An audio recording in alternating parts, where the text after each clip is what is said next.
কিন্তু এই ডিসেম্বর মাস আমাদের বিজয়ের মাস, মুক্তিযোদ্ধাদের ব্যস্ত থাকতে পারে। জেলা প্রশাসনে আবার আমাদের 11 তারিখ প্রথম 16 ডিসেম্বর আমরা বিজয় অর্জন করেছি, কিন্তু 11 ডিসেম্বর আমরা টাঙ্গাইল দখল করেছি। 11 থেকে 16 তারিখ পর্যন্ত আমাদের একটু দৌড়াদৌড়ি, আবার ডিসি ওখানে একটা সম্বর্ধনা দেয় মুক্তিযোদ্ধাদের, সেখানে সব জায়গায় মেলা মিশা বা ডিসির কনফারেন্স শুনে ইত্যাদি জায়গায় আমার কিছু কথা বলছি।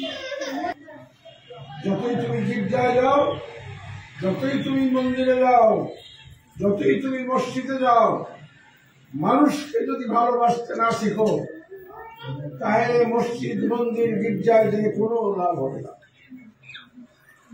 পরিষ্কার আমি বলে দিলাম, আমি মৌলানা না, মৌলবীও না, আমি একজন মানুষ। মানুষকে ভালোবাসতে শিখতে হবে,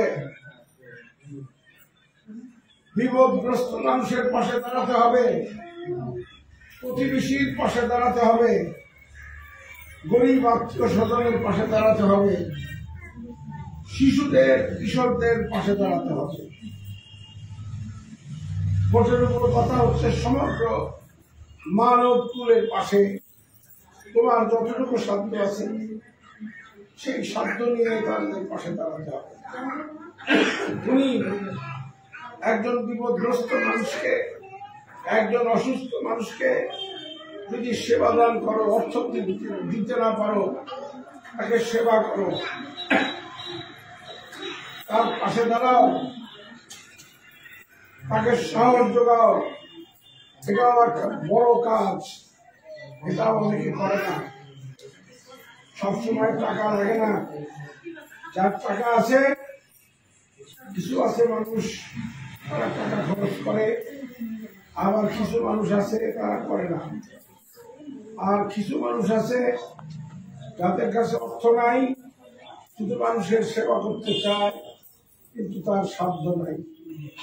স্বাদ আছে, সাধ্য নাই। এবং সম্মিলিতভাবে যদি আমরা এই কাজগুলি করি, তাহলে এইভাবে শ্রেণী বৈষম্য অনেকটা দূর হবে। আজকের এই দিনটাকে আমরা অগ্রিম শুভেচ্ছার দিন হিসাবে গ্রহণ করে অগ্রিম শুভেচ্ছা জানাচ্ছি 25শে ডিসেম্বর যীশু খ্রিস্টের বড়দিন উপলক্ষে। নামই হচ্ছে বড়দিন। বড়দিন কি দিন কি 24 ঘন্টার জায়গায় 26 ঘন্টা হবে? তা তো না। বড়দিন মানে হচ্ছে যীশু খ্রিস্টের দিন, মানে একটা বিশাল ব্যাপার। কারণ সম্মান দিলে সম্মান পাওয়া যায়, এই কথাটা মনে রাখবা। তোমাদের উজ্জ্বল ভবিষ্যৎ কামনা করি, ভবিষ্যতে তোমরা আরো কামিয়াবি হও, এই প্রার্থনা ব্যক্ত করে এই আজকের এই আয়োজন ক্ষুদ্র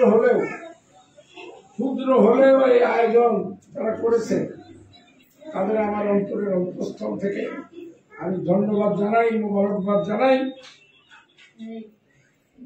তাদের, এবং তোমাদের এই পার্টিসিপেশনকে আমি ধন্যবাদ জানাই। এবং যা এখানে রাসেল এবং আমার আরেক